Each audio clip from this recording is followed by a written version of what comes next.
Kali ini gue akan membahas alur cerita film The Grandmaster. So, check it out. Film ini dibuka dengan memperlihatkan Grandmaster Wing Chun Ip Man bertarung dengan banyak petarung saat hujan lebat. Ip Man dengan mudahnya mengalahkan semua petarung dengan Wing Chun-nya, hingga satu petarung yang lebih kuat datang dan berkelahi dengan Ip Man. Tetapi, gak butuh waktu lama Ip Man pun menang lagi. Di scene selanjutnya, Ip Man menceritakan kisah perjalanan hidupnya yang dimulai dari bagaimana dia berlatih kungfu dari dia kecil. Saat dewasa, Ip Man bertemu dengan Chung Wing Sing yang kemudian menjadi istrinya hingga akhirnya mereka punya 2 anak perempuan. Kehidupan Ip Man di Foshan damai sampai akhirnya Gong Yutian, seorang Grandmaster seni bela diri Cina Utara, datang dan mengumumkan kalau ia akan pensiun dan menunjuk muridnya yang bernama Masan sebagai pewarisnya di utara. Yutian ingin bertarung untuk terakhir kalinya sebelum dia pensiun dan menantang perwakilan master seni bela diri dari selatan untuk bertarung dengannya. Beberapa master panas dan langsung mencoba menantang Yutian, tetapi mereka dihalangi oleh Masan yang dengan mudah menghajar para master dari selatan tersebut. Yutian pun marah dan menasehati Masan untuk memendam emosinya, tetapi Masan tampaknya gak suka dengan perkataan gurunya tersebut.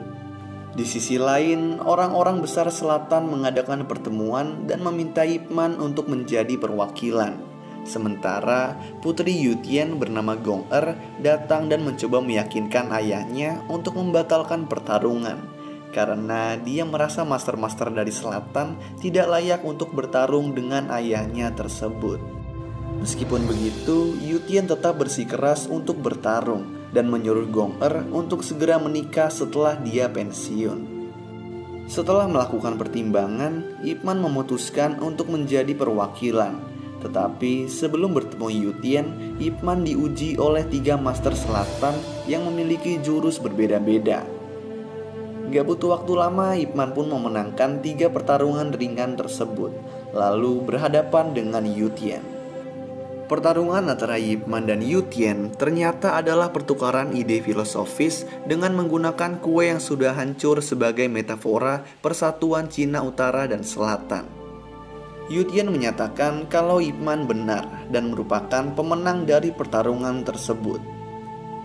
Saat Yutian kembali ke utara, Gong gak terima kalau ayahnya yang belum pernah kalah sama Ip Man. Jadi dia bertekad untuk mendapatkan kembali kehormatan keluarganya dengan cara menantang Ip Man.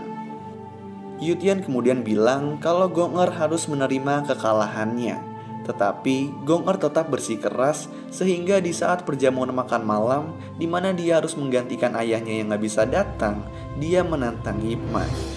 Di sini Ip Man dan Gong setuju kalau kungfu adalah tentang presisi. Jadi siapapun yang merusak furnitur selama pertarungan akan dianggap kalah. Perkelahian sengit dimulai dengan banyak orang menonton. Nah, perkelahian terjadi sampai di atas tangga, yang kemudian Gong yang hampir terjatuh dari ketinggian diselamatkan oleh Ip Man, menyebabkan Ip Man gak sengaja mematahkan tangga dan dianggap kalah.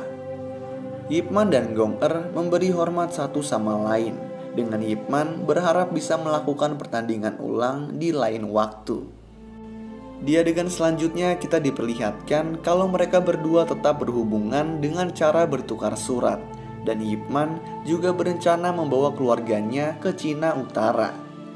Namun, rencana tersebut harus dibatalkan karena terjadinya Perang Cina dan Jepang kedua pada tahun 1937. Selama perang, terjadi krisis ekonomi yang membuat orang kesusahan. Bahkan, orang kaya juga menjadi miskin, termasuk Ip Man dan keluarganya.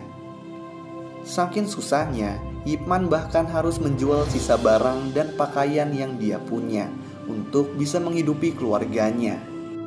Selama perang ini juga, banyak orang-orang penting Cina berkhianat dengan menjadi kaki tangan Jepang supaya mereka bisa bertahan hidup.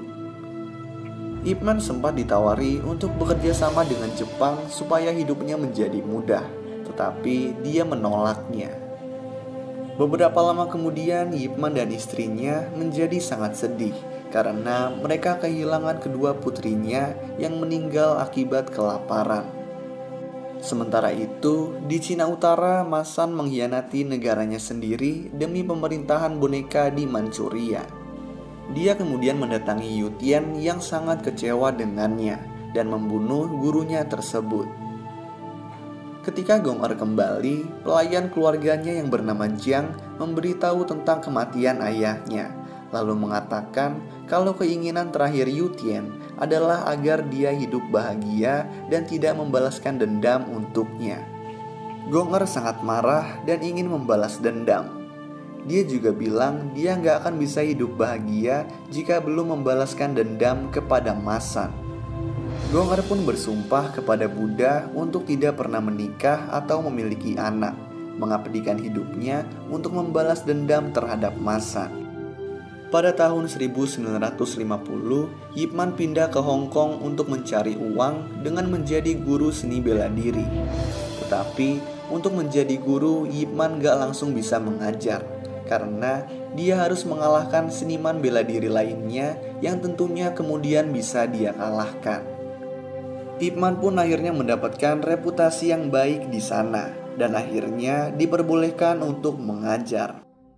Pada tahun 1951, pemerintah Cina menutup perbatasan dengan Hong Kong dan karena itu Ip Man pun tidak pernah bisa bertemu dengan istrinya lagi.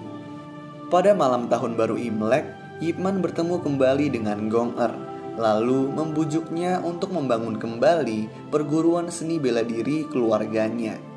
Tetapi Gong Er udah gak mau menggunakan seni bela diri lagi, lalu mengatakan kalau udah banyak seni bela diri yang hilang sepanjang sejarah, dan dia juga mau seperti itu. Ip Man terus membujuknya. Lalu Gong Er mengatakan kepadanya kalau dia nggak tahu apa yang udah dia lakukan 10 tahun yang lalu. Kita pun kemudian diperlihatkan adegan flashback 10 tahun sebelumnya, di mana pada malam tahun baru Imlek, Gong Er yang masih menyimpan dendam kepada Masan mencegat Masan di sebuah stasiun kereta. Setelah Jiang mengalahkan anak buah Masan, Gong Er pun berhadapan dengan Masan dan terjadilah pertarungan yang sengit. Meskipun marah, Gong Er tetap bertarung dengan tenang, sehingga meskipun tidak mudah, dia berhasil mengalahkan Masan menggunakan salah satu gerakan khusus ayahnya yang gagal dipelajari oleh Masan. Masan pun terkapar dan mengatakan kalau Gong Er telah memenangkan pertarungan. Gong Er pun balik ke rumahnya dan di sini dia muntah darah yang merupakan akibat dari pertarungannya dengan Masan. Nah, setelah beberapa lama, Gong Er kehilangan keinginannya untuk menggunakan seni bela diri dan pindah ke Hong Kong bersama Jiang untuk membuka sebuah klinik. Inilah yang menjadi alasan Gong Er menolak untuk membuka kembali perguruan seni bela diri keluarganya.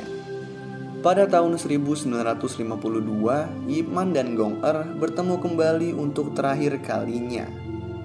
Di sini, Gong Er berpamitan dengan Ip Man karena dia sudah lelah dan katanya mau pulang. Sebelum pergi, dia juga mengaku kepada Ip Man kalau sebenarnya dia telah memendam perasaan romantis padanya sejak pertarungan pertama mereka. Mereka berdua pun kemudian berpisah dan pada tahun 1953, Gong Er pun meninggal, mengubur rahasia jurus ayahnya bersamanya.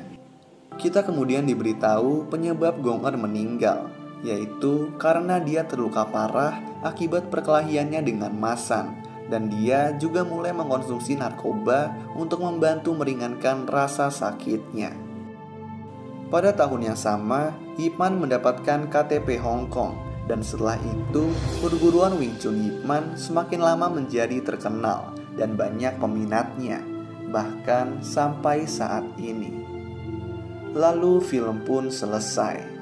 So, itulah alur cerita film The Grandmaster. Kalau kalian punya rekomendasi film lain yang mau gue jelasin alur ceritanya, kalian bisa tulis di kolom komentar di bawah.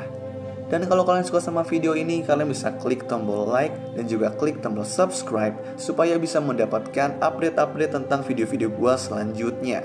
So thanks guys for watching. I hope you enjoy it and peace out.